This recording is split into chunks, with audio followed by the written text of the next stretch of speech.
picture. Nandito na tayo sa Gapan City. Ang kargado na naman yung dala natin para na naman tayong papalayasin.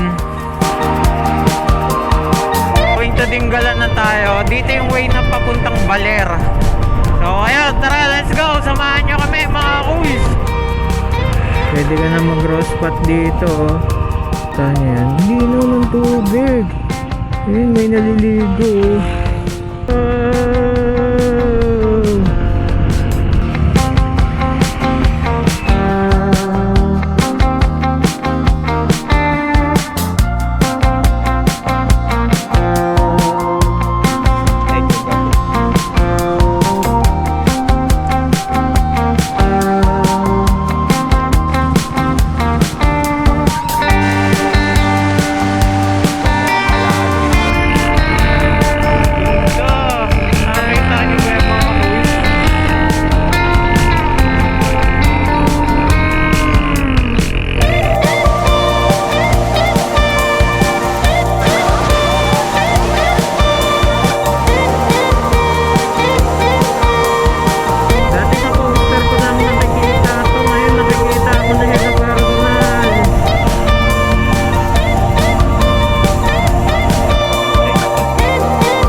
So what up mga kuys, good morning.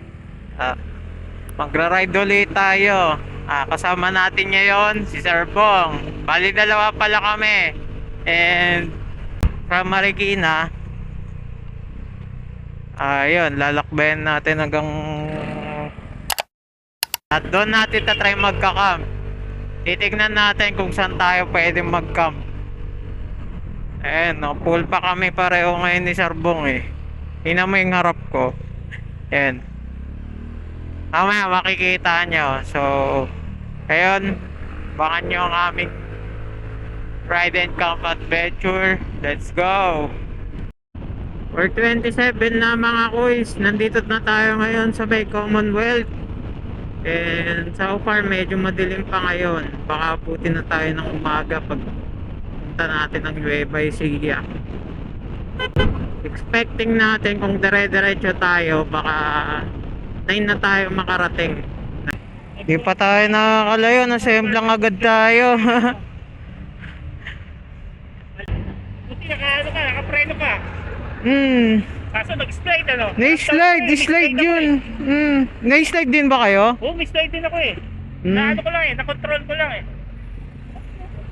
Natamaan ba kayo sa likod? Ha? Na okay lang ba kayo sa likod? Okay lang naman. Semplang tayo.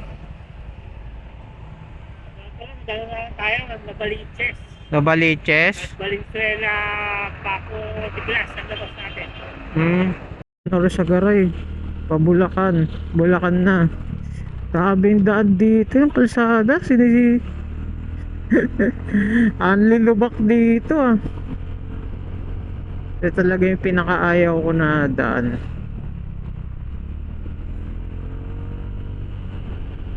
Dito na tayo sa ano, Paridel. Ano to? Paridel Bypass Road.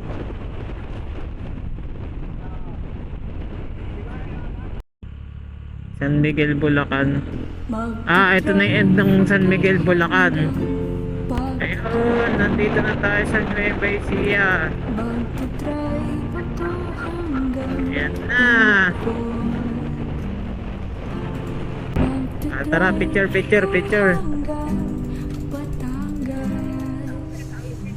Kaya nga eh. Sige. Wait lang. Bebelo lang. Nandito na tayo sa Gapan City. Ayan.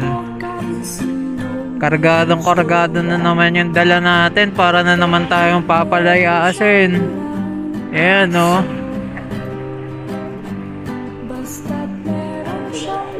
Para na naman tayong pinalayas. Yung dala ko parang pang ano eh, pang isang buwan eh.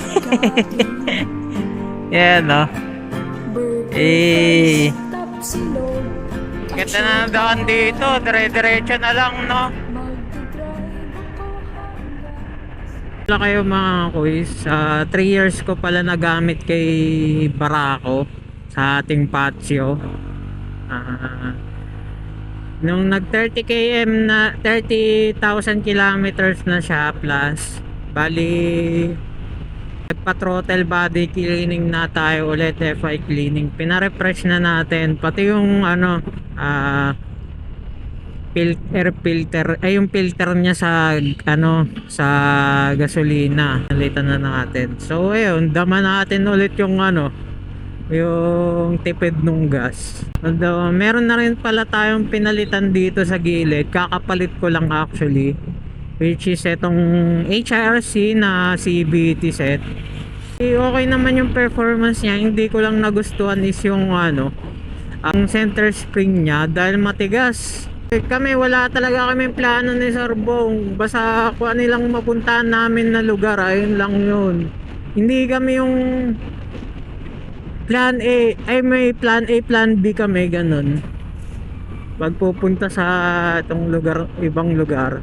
Tulad nito, dala ko na yung mga gamit ko para ready tayo kahit saan tayo mapunta, 'di ba? So next time gawin naman natin, since eto nga marami tayong bit-bit na gamit, kargado tong passion natin, kargado ng gamit. Try naman natin na wala siyang ganong karga pag magmamalayo tayo. Siguro gawin naman natin ano, hammock. Tsaka yung isa pa pala na ano na ina-upgrade natin dito sa patio natin is yung tires. Bali nag dual sports na tayo, 'di ba? Nung una yung likod. Tapos inintay natin mapudpud yung harap. Ayun, nasobrahan sa pudpud sa harap, nadulas kami.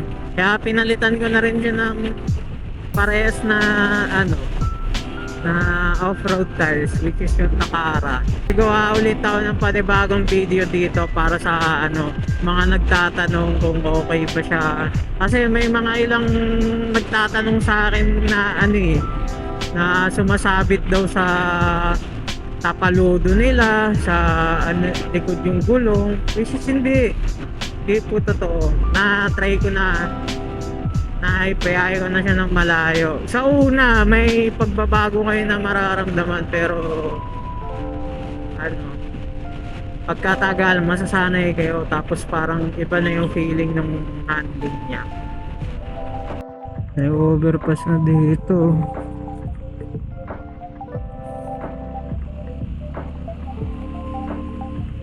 May truck.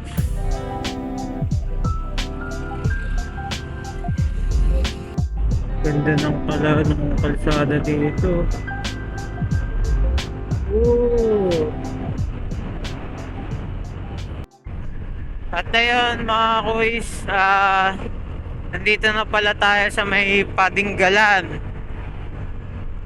Bali nag-change of plan kami nila Sir Bong. Magmamaliko sana kami, pero ano, namili kami kung saan yung spot, yung on the spot namin na pupuntahan. Diretso mo na to, Padinggalan Orara na siya. Pero may daan dito papuntang Baler, kakaliwa ka. Pagpapunta dito, Baler na yan. Tapos yung dinaanan namin na Jollibee kanina doon sa may ano, Cabanatuan, pagkakaliwa mo, pa San Nicolas, ano na siya, San Nicolas, Pangasinan. Medyo hindi pa natin kabisado yung daan dito, pero sa susunod, pag dumaan tayo ng Pangasinan or Pabaler, try natin ikutin. So, 3 days pa naman kami dito eh. So yun, titignan natin kung ano yung ano natin ngayon dito. May explore natin. Going to Dinggalan na tayo. Dito yung way na papuntang Baler. Ayan. Makakita nyo sa maps, ayan. So ayun, tara, let's go. Samahan nyo kami mga kuys. Oh, puro hills. Nandito na tayo sa Gabaldon. And then as you can see, ayun yung lake. Pwede ka na mag road spot dito oh. Yan, linaw ng tubig. Ayun, may naliligo. Linaw ng tubig. Yata sila kumukuha ng buhangin, mga kuys. Ayan, dyan sila kumukuha ng mga buhangin, ng mga graba. Dito sa bandang left side, ayun o, makikita nyo, puro hills. Ayun, kaliwat kanan. Wow! Pwede na nga maligo dito. Ayan o. Maligayang pagdating. Alright, nandito na tayo sa Gabaldon, mga kuys. Ayun. Gabaldon na tayo. Picture tayo, picture. Wow.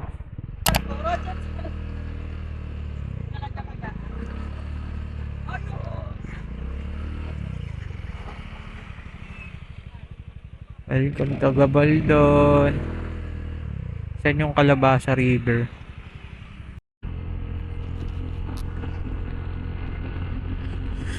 Wow! Napakaganda ng bundok, mga kuy.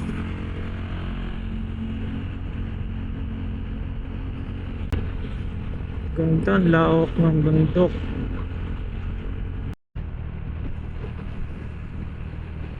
Wala ng tubig dito.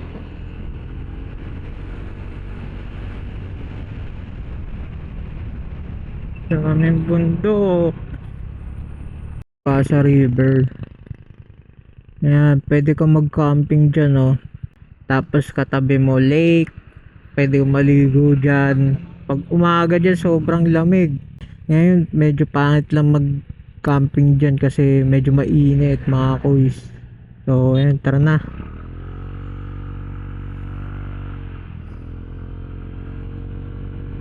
Wow!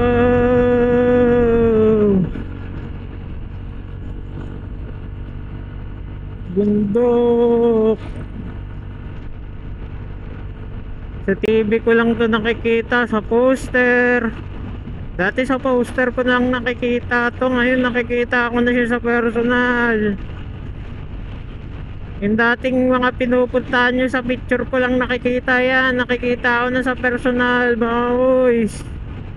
Grabe yung mga natamo ng bagyo. Parang ang dami palang nasira dito, ayan oh.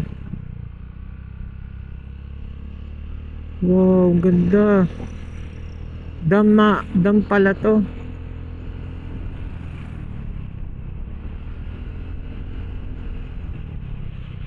Ito yung Switzerland na ano eh, mainit. Mainit version. Di ba pag pumunta ako sa Switzerland, malamig ang klima. Pero malamig naman dito. Pag ano, pag umaga ka pumunta, panigurado malamig dito, mga kuys. Ganda dito pag umaga. Dito pa rin tayo, mga kuys, sa Dingalan. Welcome to Dingalan. Dito na tayo sa Dingalan, mga kuys. Maghahanap muna tayo ng campsite ngayon, mga kuys, dito sa Dingalan. Habang sightseeing tayo ng mga spot na pwede natin puntahan. So, ayun, kung sakaling makahanap tayo ng spot, iwan muna natin yung mga gamit natin. Still sightseeing pa rin tayo, mga kuys, dito sa hanapan natin campsite. So, parte pa rin to ng ano, Dingalan. Ang hirap lang maghanap kapag di mo pa nakikita yung mga campsite, so or yung pupuntahan mo ng actual. So, uubos ka talaga ng oras dito para sumilip. Tapos isa-isahin mo. Pero may isa rin naman kami nahahanap na nakita ko na. Sa bandang dulo pa siya, mga kuys. Hindi pa siya masagap dahil or hindi po natin makakuha sa Google Maps dahil wala tayong signal. Sa dulo na to ng Dingalan, yung seaside dito sa Dingalan. Bali hindi na namin muna pinuntahan yung Batanes of South. Ayun, pa lang dito, medyo ni-establish lang. Tapos may mga landslide lang dito, gawa siguro ng mga nakaraang bagyo. Pero ang ganda ng lugar dito. Ayun no, may madadaanan ka lang na off-road. Ganda dito. Uy, yun o, ang linis ng dagat dito mga kuys, kung nakakita nyo. Ganda, shit.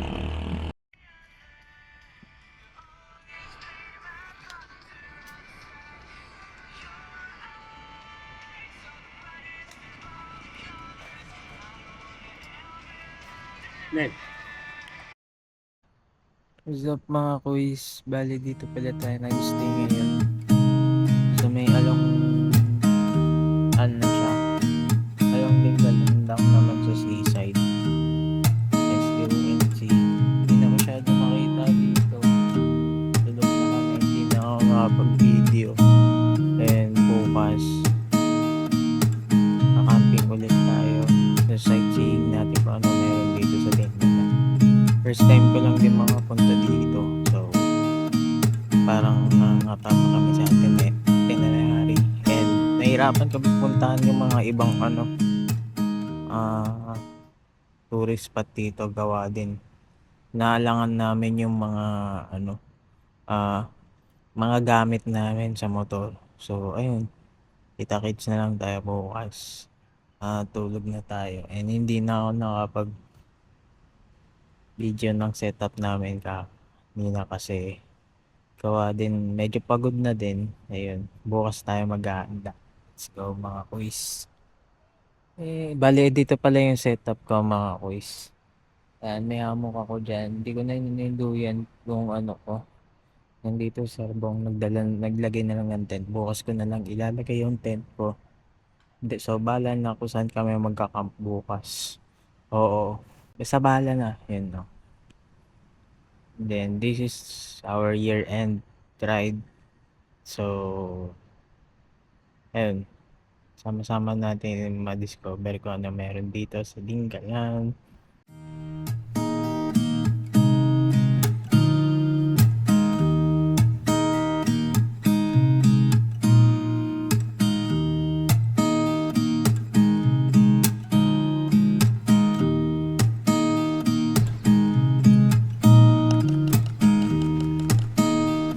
Sa inyo mga kuys yung dito, dagat dito. Medyo nagre-recover pa yung mga tao dito since nung bagyong uwan. Isa rin sa nasalanta ng bagyo. Kaya tingnan nyo kung makakita nyo dito. Ayan, maraming establishment na nasira dito. Tulad nito. Ayan yung bahay na yan. Dami nasira dito mga kuys. Tapi dito and grabe na bagyong uwan. Bali to, isang bahay dati.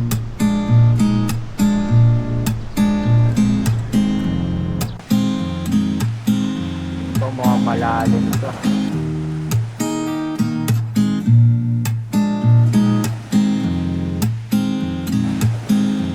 Ito yung pwesto natin. Bali dito tayo natulog kagabi, sobrang lamig dyan. Tapos ayun lang luto na namin, so mamaya kakain na din tayo. Tapos bali punta na tayo sa next destination natin. Ayan. Ito yung gas natin kahapon ay kagabi. Ayan. Ito buti hindi pa natin napaparevenge kay sir ko. Ito wala naman pero may gas natin. Tent lang pa.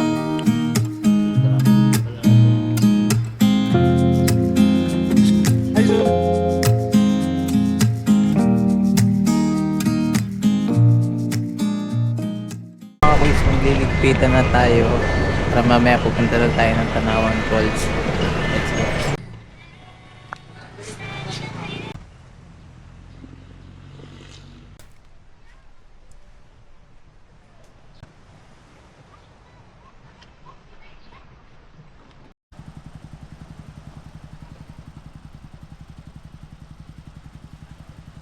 So, ayan. Punta tayo sa next destination natin. Salamat po pala dito. Yun. Sana maka-recover din yung mga tao dito matapos yung mga bagyong kwan.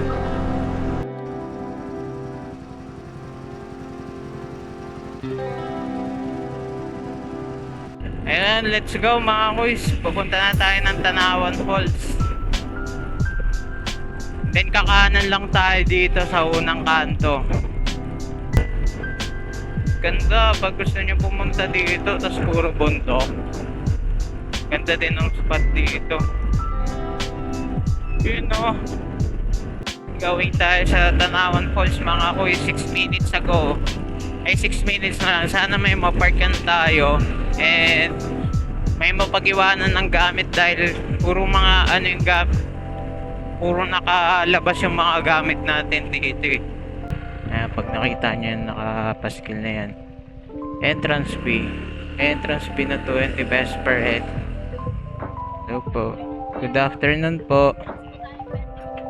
Okay po, pwede po yung may parkingan po doon sa taas. Okay po. Bago tayo pumunta ng Tanawan Falls, may bayad pala siya na 20 pesos. And tignan natin kung saan yung parking niya kasi sabi bawal na daw magmotor dito. Bawal na daw ang motor dito. Ilong papunta dito. Mamaya akitin natin to.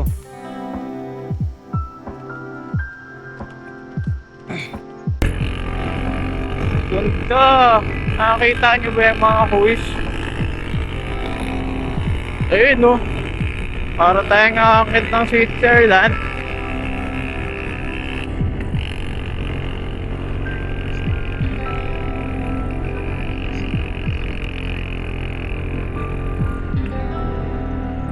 Baka dito na yan, Dinggalan Park.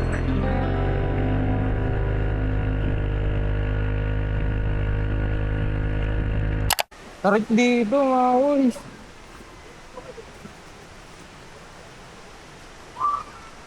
Yun o.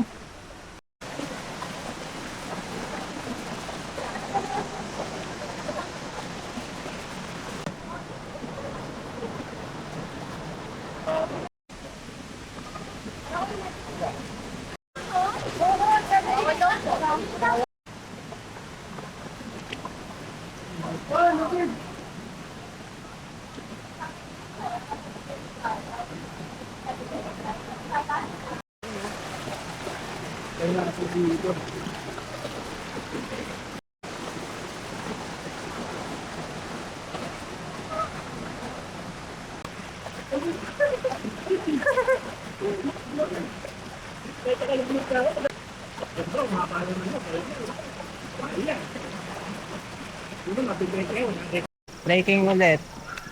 Takyat. Patarik. Yan yung ilog oh.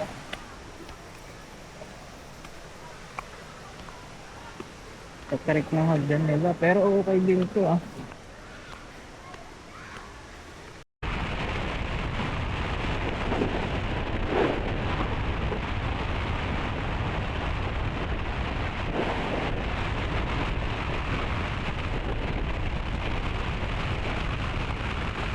Na tayo spot dito mga kuys.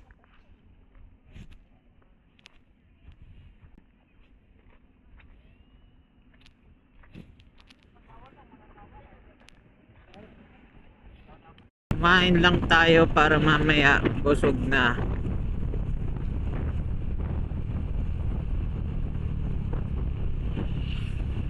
Kaya hindi na natin papatagalin. Tara na.